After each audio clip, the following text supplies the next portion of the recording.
job, sweetie.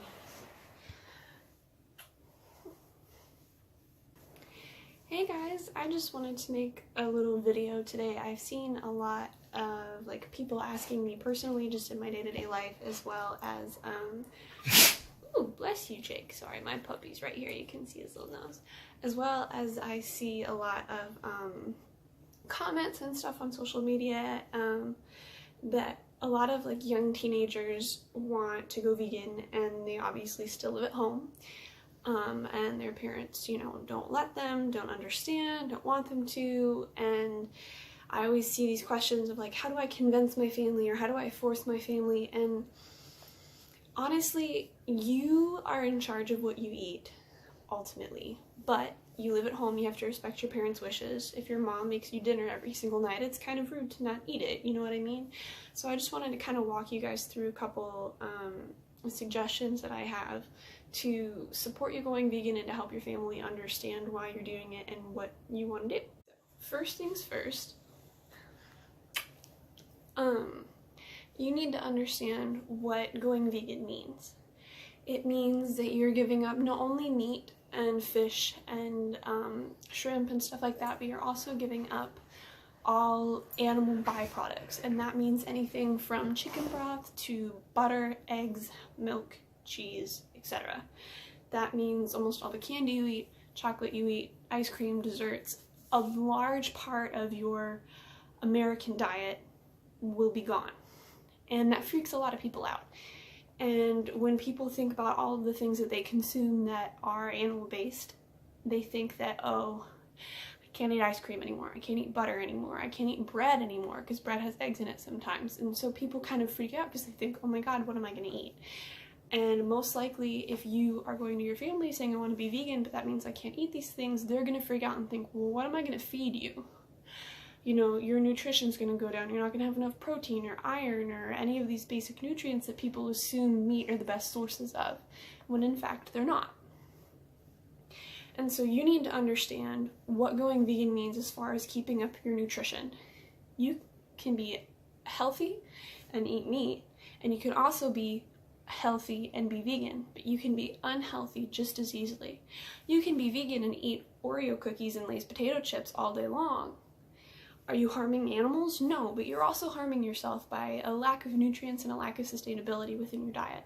So if you're one of those people that I hate every single kind of vegetable, or corn is my favorite vegetable and I don't eat anything else, I hate greens, I hate salads, I hate spinach, all of these different things, it's going to be really, really difficult for you. And I think that it's more important to start eating healthy instead of eating vegan right away.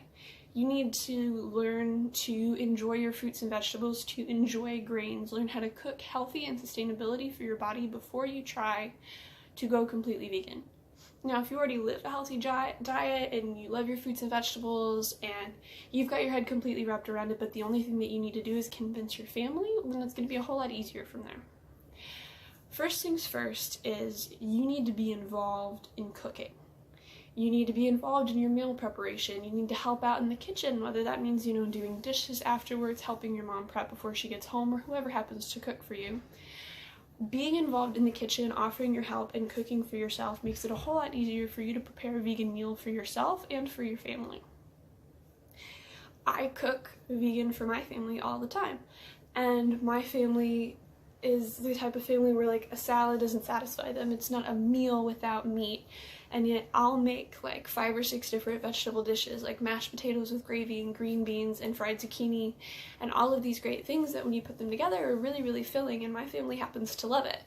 And through me doing this for them, not only have they given up a lot of the meat things and learned to have vegetable substitutes, but they've also really enjoyed a healthy diet. What is it, Jake? Come here. What is it? Come here. Hey. Jakey. Jakey. Sweetness. Whoa. It's okay. It's okay. It's okay. It's just the trash, guys. I promise. Come here. Whoa. No, sir. No. Stop. Come here. Sorry.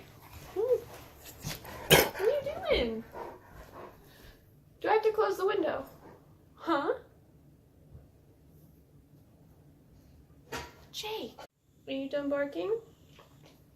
Jake says he's done. Can you come here? So another rule of thumb is try grocery shopping with your family. Go with them, pick out healthy options, not just for yourself, but for everyone. Get everybody involved. It's really important that people be made aware that a vegan diet is abundant and sustainable and flavorful and yummy and good for you. That it's not rabbit food or just, soy-filled meat substitutes.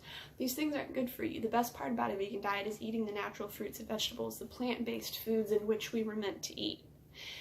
So try grocery shopping with your family, help make the list, budget with your parents, whatever it takes for you to be involved in the food that you eat. Another tip is when you go out to restaurants, you can just Google, is blank vegan, or eating vegan at blank. For instance, you can eat vegan at Taco Bell. It's not the healthiest thing in the world, but if that's what your family does and you go out with them, there are easy solutions that help you socially and with economically as far as eating out with your family and being able to enjoy a meal with them. The worst part about this lifestyle is the social obligation to go out and eat meat with people, or eat queso at a Mexican restaurant, or get a hamburger, get a veggie burger.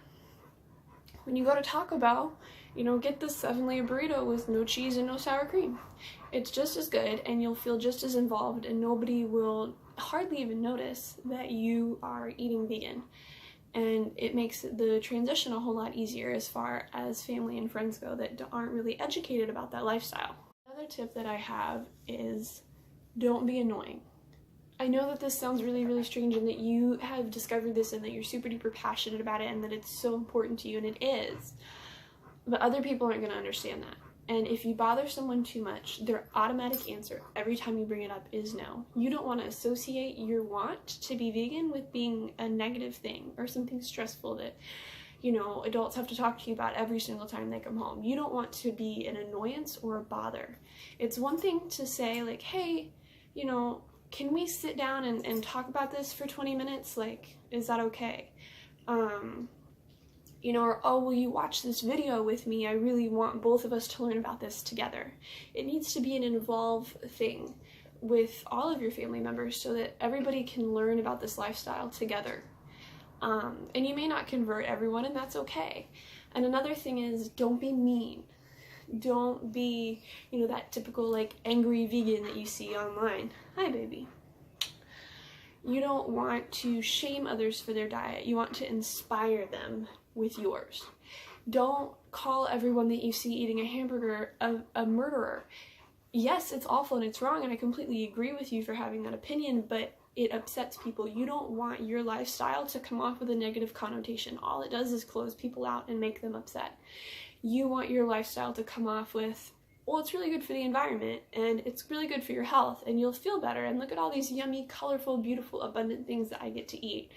And it's convenient for me. I eat whole plant foods all the time. I can just, grab a couple mangoes and a grapefruit, and that's my breakfast. So easy, right? And produce is really, really cheap. People believe that the vegan diet is really, really expensive, and it's not. And that leads me into my next point, is people worry about finances. Oh, I can't be vegan because it's too expensive. Or, oh, I can't be vegan because, I can't afford that, I can't budget that, or whatever. And believe it or not, the most expensive things that you can buy at a grocery store are meat, dairy products, and cleaning supplies, obviously, because, it's expensive. Produce and grains and legumes like beans and rice and quinoa and, raw produce, raw fruits and vegetables, those are some of the cheapest things that you can buy at the grocery store.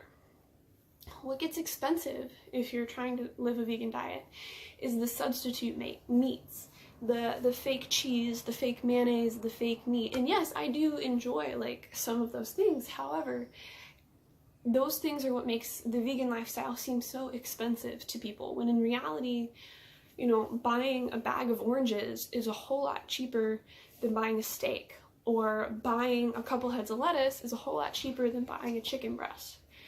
Economically, it makes sense to be vegan if you have, you know, good produce and stuff in your area. That is saying, I know that there are some places in the world where it's difficult to get fresh fruits and vegetables, but that's where you do, you know, canned vegetables, and canned goods are super duper cheap, and dried and preserved fruit can be inexpensive if you buy it, you know, in bulk. And basically anywhere like beans and rice and other grains are extremely inexpensive. And so I feel like that false idea of, oh, I won't be able to pay for this or it'll cost too much money isn't necessarily true.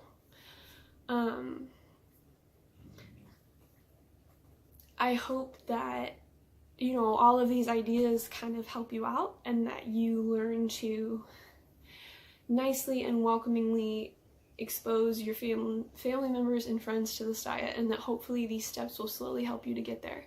Don't try to go vegan overnight, unless you're like cold turkey kind of person and you can just, you know, quit doing this one day or start doing this one day. You'll find it very frustrating and very upsetting. It took me over 2 years to completely go vegan.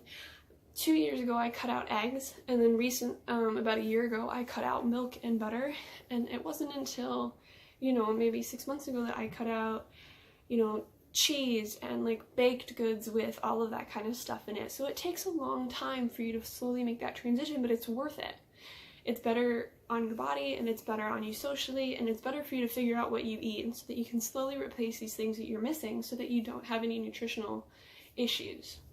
The last thing I want anybody to do is get sick from becoming vegan, because it shouldn't happen. If you're eating a well-balanced diet and supplementing accordingly to your diet, then you should be just fine. So I hope this video helped you out, and I hope that you can convince your friends and loved ones to, you know, embrace this lifestyle. Maybe not even with you, but just for you. So I hope that helped. You guys have a great day.